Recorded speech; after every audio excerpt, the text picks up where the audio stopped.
निहायत गर्मा गर्मी का माहौल था। रिपोर्टर्स उसकी गोल टेबल को तकरीबन घेर चुके थे और इस नौजवान से तरह तरह के सख्त सवालात कर रहे थे। लेकिन मजाल है कि वो शख्स किसी को ध्यान दे, उसकी नजर तो सिर्फ उसकी बीवी पर टिकी थी, जो इस लम्हे उसे बहुत खुश नजर आ रही थी। कितने वक्त बाद किरण के चेहरे पे उसने ये हसीन मुस्कुराहट देखी थी। वो इन फालतू रिपोर्टर्स या लड़ाई के चक्कर में इस हसीन मुस्कुराहट को मिस नहीं करना चाहता था। लिखने वाले कभी इस आशिक की दास्तान भी यूं लिखेंगे, था ऐसा एक दीवाना जो अपनी बीवी की तारीफ करना नहीं जानता था, हाँ मगर उसकी मुस्कुराहट पे मर मिटना जरूर जानता था।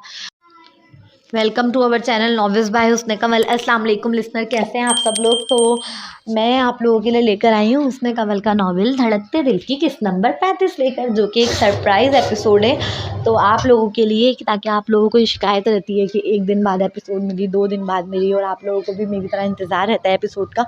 तो आज की एपी उन लोगों के लिए जो कि धड़कते दिल के लवर्स हैं इस नॉवल के लवर हैं, उनके लिए ये सरप्राइज़ एपी है। तो आइए स्टार्ट करते हैं। तो तू जानता था कि किरण रश्के हिना है? उसकी आवाज़ में बेयकीनी थी। वो सवाल पूछने से पहले ही जवाब जानता था। हाँ, चूँकि मैं तेरे चैनल की बिल्डिंग में ही उससे मिला था और मुझे उसी वक्त पता चला कि उसका नॉवल किसी और राइटर के नाम से चलाया गया है। दूसरी जानिब अना अभी तक बेयकीनी से स्टेज पर खड़ी लड़की को देख रही थी। उसके तो वहमो गुमान में भी नहीं गुजरा था कि एक रश्के हिना किरण निकल कर आएगी।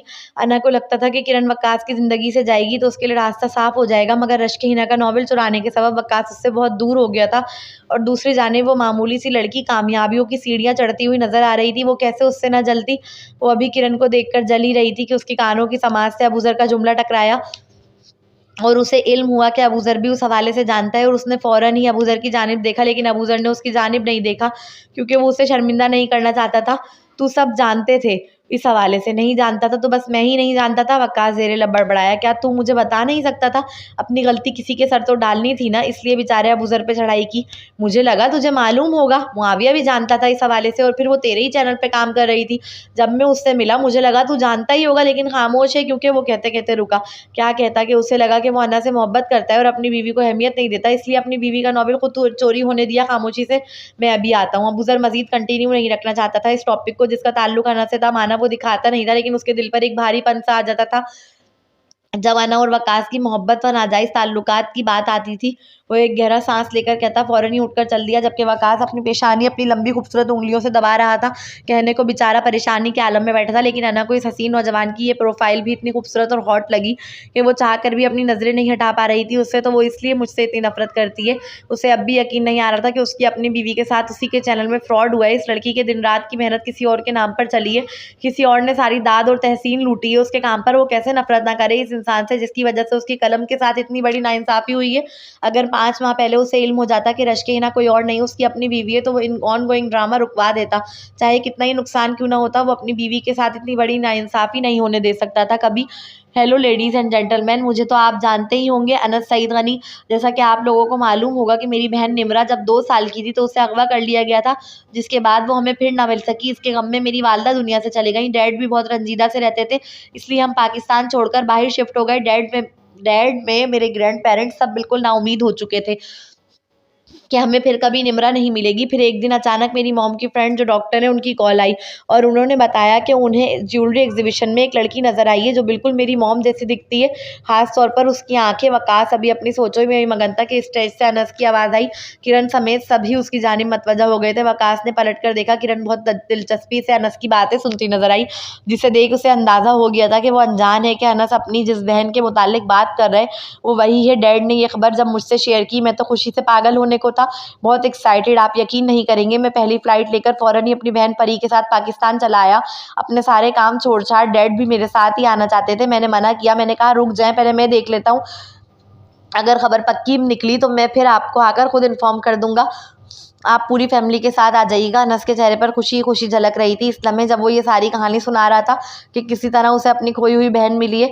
क्या तू भी वही सोच रहा है जो मैं सोच रहा हूँ? अबूज़र और मुआविया एक दूसरे की जानिब देखने लगे थे। अबूज़र के पूछते ही मुआविया ने फ़ौरन इस बात में सर हिलाया। क्या मुझे भी तो बताओ। मुआविया और अबूज़र के बीच में खड़ी फ़रा फ़ौरन ही मारा तजस्सुस के पूछने लगी, यही कि अनस अपनी जिस खोई हुई बहन की बात कर रहा है इस वक्त वो और कोई नहीं, किरण है। मुआविया के कहते ही फ़रा की आंखें हैरत से फैली। तुम लोग ये कैसे कह सकते हो? वो उलझ कर, ये कैसे मुमकिन था कि किरण सईद गनी की बेटी निकल कर आए जबकि वो अंसार साहब की बेटी थी?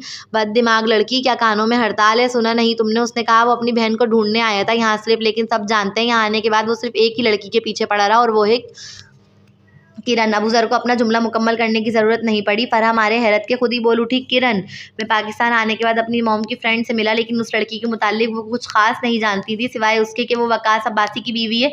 बस अनस का ये धमाका करना था कि किरण के कान खड़े हुए, उसकी खूबसूरत आंखें बेयकीनी और हैरत से बाहर उबल आने को थी।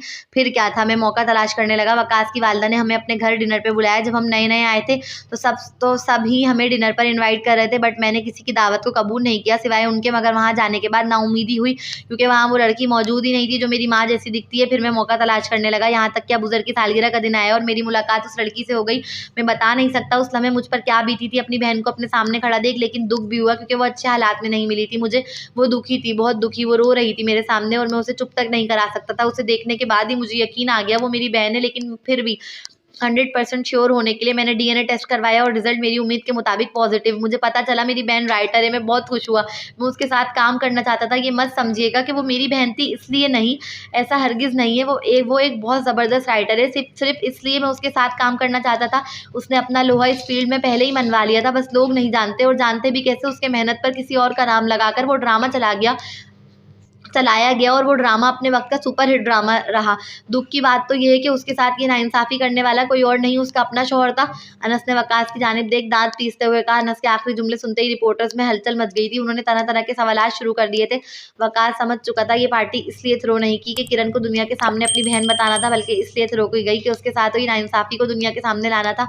अनस ये अमल करके वकास के खिलाफ खुलेआम जंग छेड़ी थी। वह अपनी बहन के आंसुओं को नहीं भूला था और ना ही उसे रुलाने वालों को वो यूं आसानी से छोड़ने वाला था। किरण हक्का बक्का होकर पहले अनस और फिर अपने सामने नीचे टेबल पर मौजूद फैमिली को देखने लगी, जिन सबकी निगाहें उसी के वजूद पर टिकी थी। किरण सईद साहब की फैमिली से काफ़ी बार मिल चुकी थी और हर बार मिलते वक्त उसे अपनाइयत का एहसास होता था, लेकिन उसने ये कभी नहीं सोचा था कि वो उसकी अपनी फैमिली निकल कर आएगी। वो हैरान और परेशान उलझे जहन के साथ बैठी हुई थी। अब वो दुनिया की नज़र में किरण सईद गनी बन चुकी थी। अनस ने सिर्फ दावा नहीं किया था बल्कि प्रूफ भी फराहम किए थे। उनमें वो ईमेल भी शामिल थे जिनको किरण को की गई थी वकास के चैनल की जानिब से। किरण, तुम्हें डरने की भी ज़रूरत भी नहीं, तुम्हें बस अपना बयान देना है। तुम्हारा भाई तुम्हारे साथ खड़ा है, अब तुम अकेली नहीं हो। याद रखना, मैं या कोई भी तुम्हें सिर्फ तभी इंसाफ दिला सकता है जब तुम खुद लड़ने खड़ी होगी। उसका खुद को भाई कहना किरण की आंखों में आंसू ले आया था, और क्यों कर न लाता। उसे हमेशा से ही एक भाई की ख्वाहिश थी जो उसके लिए लड़ता, जो किसी को उसके साथ कोई नाइंसाफ़ी ना करने देता, जो उसकी हिफाजत करता, जो उसकी तकलीफ़ों को बाँटता, जो उसके आंसू साफ़ करता, जिसके कंधे पर वो सर रखकर रोती और वो उसके आंसू तकलीफ़ों समेत अपने अंदर समो लेता। अब तो हाथ पकड़ सकता हूँ ना? उसने हाथ थामने से पहले बड़ी मोहब्बत से पूछा। अनस डीएनए की रिपोर्ट पूरी मीडिया में दिखा चुका था, जिसके बाद अब पूरी दुनिया ही जान चुकी थी कि किरण उसकी बहन है। जी, जिस लड़की का दुनिया में कोई ना हो और वो दिन रात उसी गम में मरती हो, उसे अचानक भाई मिल जाए, बाप मिल जाए, दादा दादी मिल जाए, माँ मिल जाए, बहन मिल जाए, वो कैसे खुश ना हो। वो नहीं जानती निम्रा से किरण तक का सफ़र कहाँ से तय हुआ, कैसे तय हुआ, किसने किया, किस तरह किया। जानती थी तो फ़कत इतना कि सामने खड़ा शख्स उसका भाई है और उसी की जंग लड़ने के लिए उसके साथ मांग रहा है। बगैर एक लम्हे की देरी किए उसने फ़ौरन ही वो हाथ थाम लिया था। हाथ किरण के बयान देने के फ़ौरन ही बाद क्रॉस क्वेश्चन शुरू हो गए थे मीडिया की जानिब से, जिनमें से एक का जवाब देते हुए किरण ने अपने और वकास की तलाक की खबर की भी तस्दीक कर दी। उसके बाद तो पूरी मीडिया वकास और अना के पीछे पड़ गए थे, क्योंकि पार्टी में दोनों मौजूद थे और एक ही टेबल पर बैठे हुए थे, इसलिए रिपोर्टर्स को मजीद स्कैंडल बनाने का मौका मिला। मैम, क्या ये सच है आप और मिस्टर वकास रिलेशनशिप में, और मिस्टर वकास अब्बासी ने आपको ही बीवी का नॉवल दे दिया था? क्या आपको ज़रा भी शर्म ना आई दो मियाँ बीवी के दरमियान आते हुए? सर, क्या आपने मिस किरण को इसलिए तलाक दी क्योंकि वो एक गरीब आदमी की बेटी थी आपके नज़दीक? सर, अब आप कैसा महसूस कर रहे हैं ये जानने के बाद कि आपकी एक्स वाइफ इतनी मारूफ व मशहूर राइटर और मिस्टर सईद गनी की बेटी है? कि आपको पछतावा है अपने फैसले पर? वकास और अना को रिपोर्टर्स ने इस तरह घेर लिया था कि इसलिए निकलना तक मुश्किल हो गया था। एक के बाद एक सवाल, वो भी निहायत सख्त। अबू ज़र और मुआविया फ़ौरन ही वकास और अना की मदद करने भागे थे। अना के मैनेजर और अबू ज़र ने रिपोर्टर्स को हटाकर अना को बहुत मुश्किल से गाड़ी तक पहुँचाया, जबकि दूसरी जानिब वकास वहीं अपनी जगह बैठे किरण को तक रहा था, जिससे बारी बारी उसकी पूरी फैमिली गले मिल रही थी और उसका वेलकम कर रही थी। वकास के गार्ड्स किसी भी रिपोर्टर्स को उसके करीब नहीं आने दे रहे थे। वकास, यहाँ से चलो, हम ज़्यादा देर तक रिपोर्टर्स को नहीं रोक सकते। मुआविया ने उसके पास आकर आहिस्तगी से सरगोशी की, मगर वो नौजवान फिर भी अपनी जगह से ना हिला। नहायत गर्मा गर्मी का माहौल था। रिपोर्टर्स उसकी गोल टेबल को तकरीबन घेर चुके थे और इस नौजवान से तरह तरह के सख्त सवालात कर रहे थे, लेकिन मजाल है कि वो शख्स किसी को ध्यान दे, उसकी नज़र तो सिर्फ उसकी बीवी पर टिकी थी, तो इस लम्हे उसे बहुत खुश नज़र आ रही थी। ओ भाई, बीवी बीवी बीवी, सारे रिपोर्टर्स सबको पता चल गया मीडिया में कि उनकी तलाक हो चुकी है। ये वकास अब्बासी कब बताएगा कि रुजू कर चुका है, और इसने रुजू किया तो कम से कम गधा अपनी बीवी को तो बता देता। चलिए आगे पढ़ते हैं। कितने वक्त बाद किरण के चेहरे पे उसने ये हसीन मुस्कुराहट देखी थी। वो इन फालतू रिपोर्टर्स या लड़ाई के चक्कर में इस हसीन मुस्कुराहट को मिस नहीं करना चाहता था। लिखने वाले कभी इस आशिक की दास्तान भी यूं लिखेंगे, था एक ऐसा दीवाना जो अपनी बीवी की तारीफ करना नहीं जानता था, हाँ मगर उसकी मुस्कुराहट पे मर मिटना ज़रूर जानता था। माना दिली तौर पर उसे शदीद दुख पहुंचा था किरण के मीडिया के सामने तलाक की तस्दीक करने पर, लेकिन वो जानता था इस लड़की के पास इल्म नहीं। अगर उसके पास इल्म होता तो वो जानती कि उनका रुजू हो चुका है और वो इसके निकाह में है। वकास अपनी जगह से उठा तो मुआविया को लगा वो बाहर की जानिब जाएगा, लेकिन उसकी तवक्का के बरक्स वो स्टेज की जानिब चल दिया था। किरण को पूरे गार्ड्स के घेरे में रिपोर्टर्स के बीच में से निकालकर बाहर की जानिब ले जाया जा रहा था। मिस रश्के हिना निहायत शोर शराबे में भी इस वजह से मालावाल व पुरवकार शख्स की रोबदार आवाज़ काफ़ी थी सब पर अपना रोब व दबदबा तारी करने के लिए।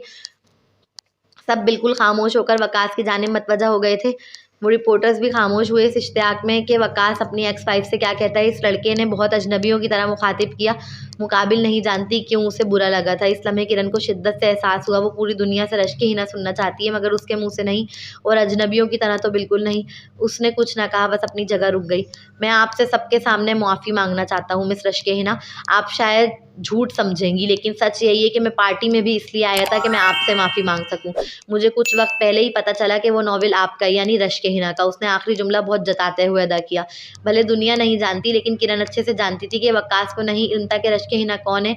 इसलिए ये कहना कि वकास ने अपनी बीवी का नॉवेल दिया सरासर नाइंसाफ़ी था, और ये नाइंसाफ़ी किरण की जानिब से थी, क्योंकि किरण ने उसे कभी अपने मुतालिक नहीं बताया और वो यही बात किरण को जता रहा था अपने जुमलों में कि नाइंसाफ़ी हुई है तो सिर्फ रश्के हिना के साथ हुई है, मेरी बीवी के साथ नहीं। क्योंकि अगर मेरी बीवी के साथ हुई होती तो वो मुझे बताती, मैं उसका शरीक हयात था। लेकिन उसने मुझसे ये बात छुपा कर रखी। दुनिया जानती है कि वो राइटर है, बस नहीं जानता तो मैं नहीं जानता था, क्योंकि उसने मुझे अजनबी बना कर रखा।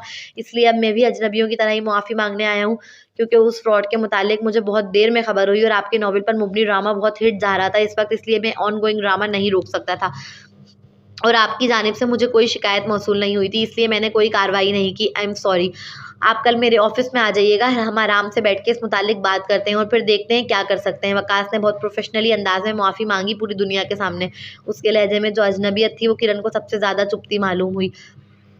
अनस साहब और सईद साहब दोनों ही इस लड़की के इर्द गिर्द आकर कब खड़े हुए उसे खबर नहीं। ओके, किरण ने बहुत आहिस्तगी से जवाब दिया। वो कभी भी वकास अब्बासी को अपने आगे झुकाना नहीं चाहती थी, वो तो सिर्फ उसकी मोहब्बत चाहती थी, एतराफ़ करवाना चाहती थी अपनी काबिलियत का, इस बात का कि वो लूज़र नहीं, वो एक गोल्ड डिगर नहीं। ओह माय गॉड, एक आप लोगों को मिल गई एक सरप्राइज़ एपी, और मुझे भी। तो एपिसोड बहुत अच्छी थी, मज़ेदार थी। नॉवेल बहुत हिट जा रहा है, बहुत आगे जा रहा है, बहुत ज़बरदस्त जा रहा है। यार वकास फिर ब्लेंडर कर दिया, अभी भी नहीं बताया मीडिया के सामने कि वो बीवी है तुम्हारी, तुम रुजू कर चुके हो। बोलते ना ताकि किरण भी आगे से कुछ बोलती। क्या हो रहा है भाई, क्या हो रहा है? कब बोलेगा वकास, कब बोलेगा कि तू मेरी बीवी है, मेरी माँ बीवी है बीवी मेरी। चले देखते हैं भाई, आप लोग इंतज़ार करिएगा नेक्स्ट एपिसोड का। मैं भी शिद्दत से नेक्स्ट एपिसोड का इंतज़ार करूँगी। तो हम मिलते हैं अगली एपिसोड में। दुआ में याद रखिएगा। जब तक के लिए अल्लाह हाफ़िज़।